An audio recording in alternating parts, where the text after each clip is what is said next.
Hey everyone, this is Dr. Mersin RX, and in today's video we'll be discussing about non-treponemal tests.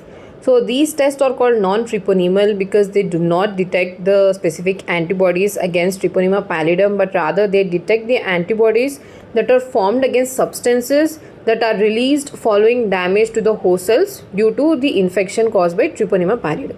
So these tests, they are rapid, they are simple, and they are not expensive, and these are quantitative tests. Therefore they are useful in screening as well as in monitoring the disease following treatment. They are also useful for detecting any reinfection. Coming to the limitations of the non-treponemal test, these tests, they have decreased sensitivity in cases of primary syphilis and late latent syphilis, and there is a chance for biological false positive results, and there is also a chance for false negative results due to prozone phenomenon. So there are three types of non-treponemal tests. These include VDRL, RPR, and indirect ELISA. So first off, VDRL test. This is a venereal disease research laboratory test. This is a microflocculation test, and the two important features are that this test is to be read under a microscope, and this is the only non-treponemal test that can be done on cerebrospinal fluid, and the results are obtained in 40 minutes.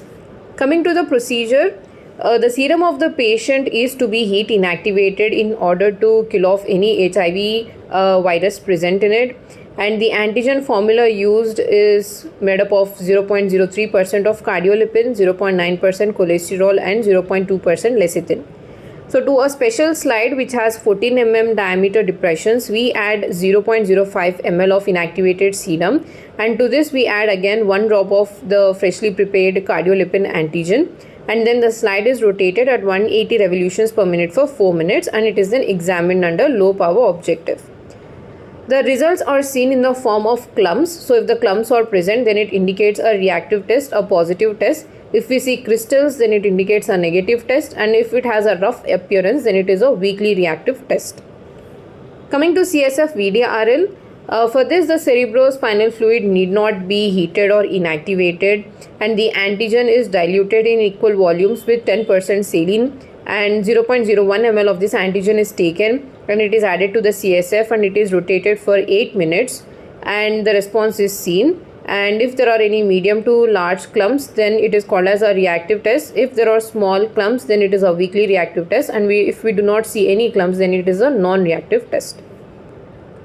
Coming to the interpretation of VDRL, so it becomes reactive after 4 to 5 weeks of infection, and 100% sensitivity is seen by 12 weeks after infection, and the test, it can be reactive or non-reactive.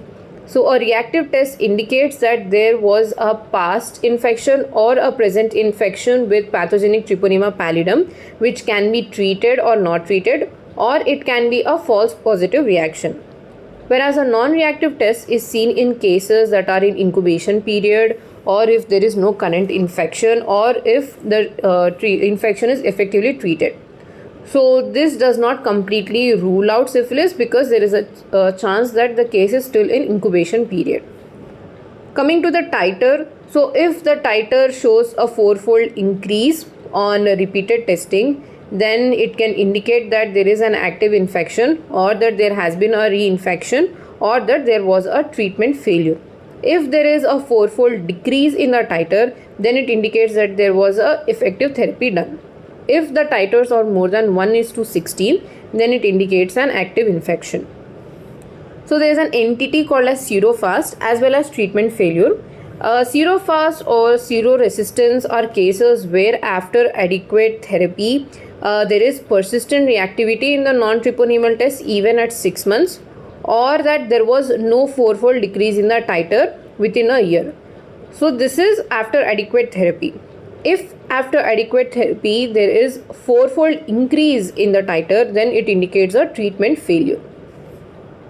Coming to prozone phenomenon, so in some patients of secondary syphilis, there are very high antibody titers, as a result of which there is inhibition in the test reactivity, thereby producing a false negative result. So this is the prozone phenomenon. To avoid this, to exclude this, we have to repeat the test with diluted serum. So in the graph given below, so in the prozone phenomenon, the number of antibodies are more than the number of antigens. So there is no binding occurring properly. Whereas in the zone of equivalence, the antibodies are equal to the number of antigens. Whereas in the post-zone phenomenon, there is antigen excess. So in order to avoid a false negative result in the prozone phenomenon, we have to bring the number of antibodies down so that they come into a zone of equivalence, and this is done by diluting the serum. Coming to the effects of treatment on VDRL, in cases of primary syphilis, about 60% of cases become non-reactive by 4 months, and in about 100% of cases, non-reactivity is seen by 12 months. Whereas in cases of secondary syphilis, the test becomes non-reactive 12 to 24 months following the treatment. Whereas in latent syphilis, where there has been no effective therapy, these tests, they can remain reactive for 5 years or longer, but in low titers. In late latent cases, they may become non-reactive even without any treatment. Coming to false positive reactions that are seen in VDRL, there are 3 types of false positive reactions. The first are the technical false positive reactions, where false positivity is due to technical error on part of the laboratory.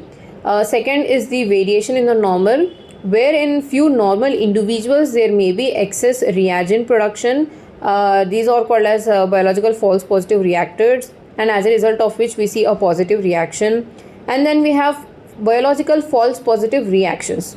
So biological false positive reactions are where the titer is mostly less than 1:8, but they represent an immunological phenomenon where the false positivity is because of polyclonal antiphospholipid autoantibodies that are produced against the lipoidal antigens in normal tissues. So the antiphospholipid autoantibodies are produced against the host own tissue rather than against the Treponema pallidum, as a result of which there is going to be false positivity. And these biological false positive reactions can be of 2 types. So transient acute reactions and chronic reactions. So transient acute reactions, they last for less than 6 months. The positivity lasts for less than 6 months, and it can be because of certain infections or pregnancy or narcotic abuse, immunization, or even HIV infection. Whereas chronic chronic positivity, where the reactivity lasts for more than 6 months to many years, here the reason can be idiopathic, or it can be because of leprosy or autoimmune conditions, connective tissue diseases, old age, narcotic abuse, malignancy, and dysgamma globulinemia. Next, coming to RPR test, that is the rapid plasma reagent test. So this is a variant of VDRL test, and in this we use unheated serum in contrast to the VDRL test where we do heat inactivation, and this is done on small plastic cards. And the benefit of RPR test is that we add charcoal particles to this, so the flocculation can be read with the naked eye, and we need not require a microscope for reading the results.